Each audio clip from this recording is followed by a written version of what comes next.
We're going to try this with Japanese watercolors and inspired by a Japanese Zen garden. The entire blank page is our garden, with the edges being the limits.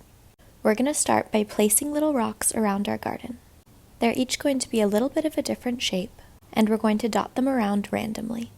They're going to serve as the little areas that will cause change in our pattern. We're starting our spiral in the very center of our garden.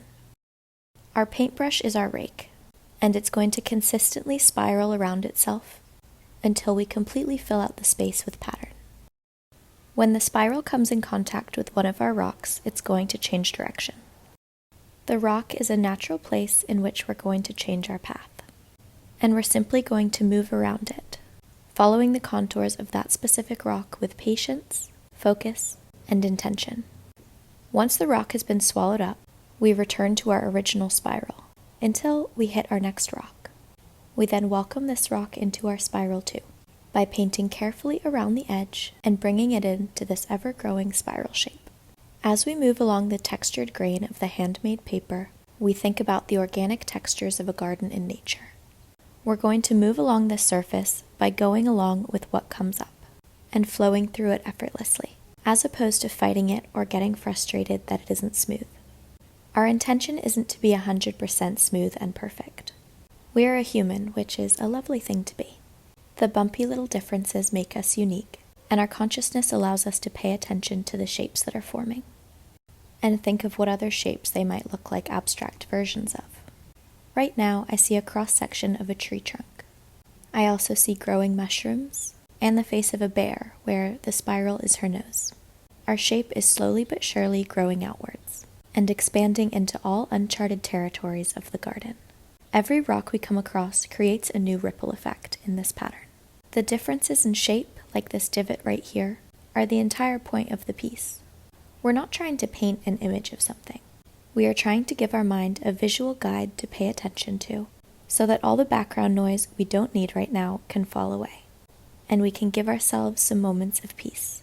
In this slow pace, lo-fi vibration, smaller, unassuming details are what become exciting.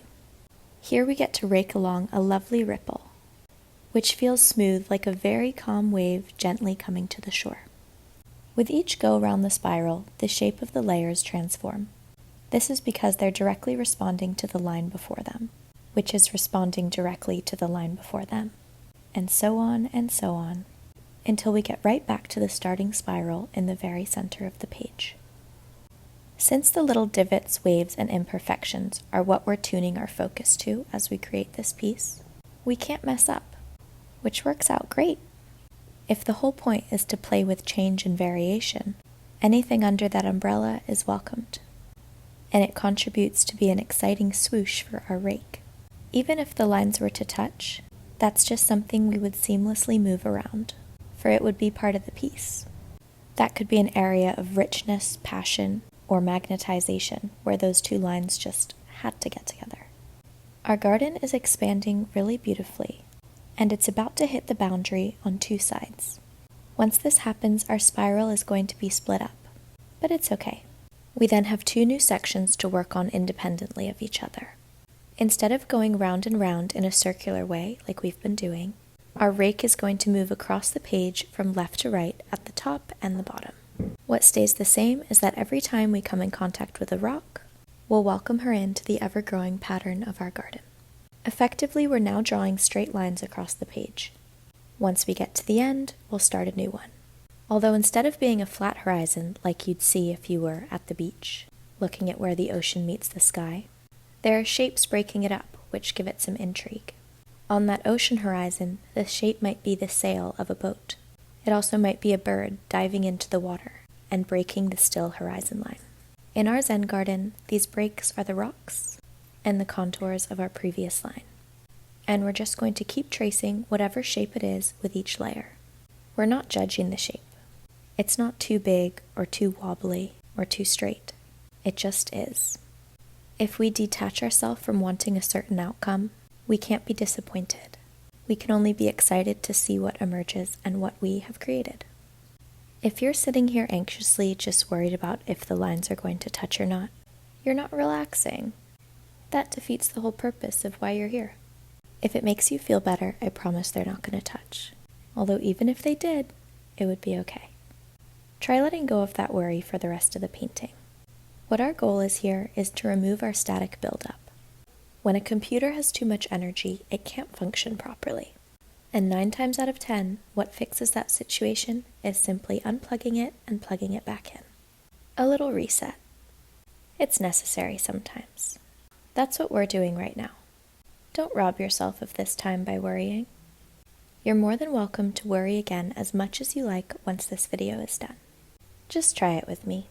Our spiral has now swallowed the final rock in this section of the garden, and that brings a great lollop to our layer, which means our final blank space has been divided into 2.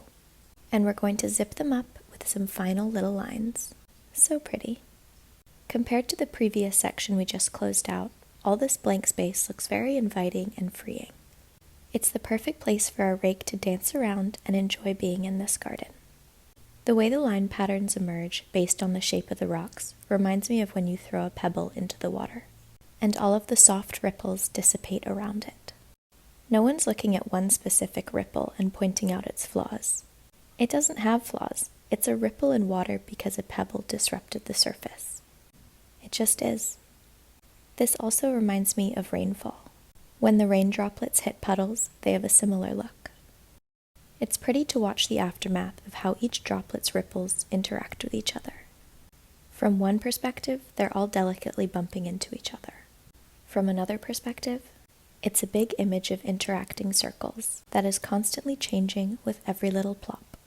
Neither is right or wrong, it's just 2 different ways to look at it. 2 truths can be true. Our garden is really expanding. This sole rock that hasn't been swallowed up into the main spiral looks very tranquil. The good thing is it's not going anywhere, so we can take our time raking our layers and growing outward into the negative space. It's all about the process and the peace we can bring ourselves between each little layer. Think about how you felt when you scrolled onto this video, and think of how you're currently feeling now that we've almost completed our Zen garden.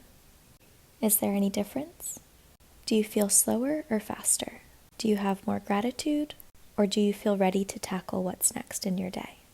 Or do you feel something totally different? Or both? Now that it's time to come out of our meditation, we can get a bird's eye view of our spiral. Look at how it moves all the way around the page, undulating with every rock, and with all these different areas of ripples. Well done for slowing down enough to notice.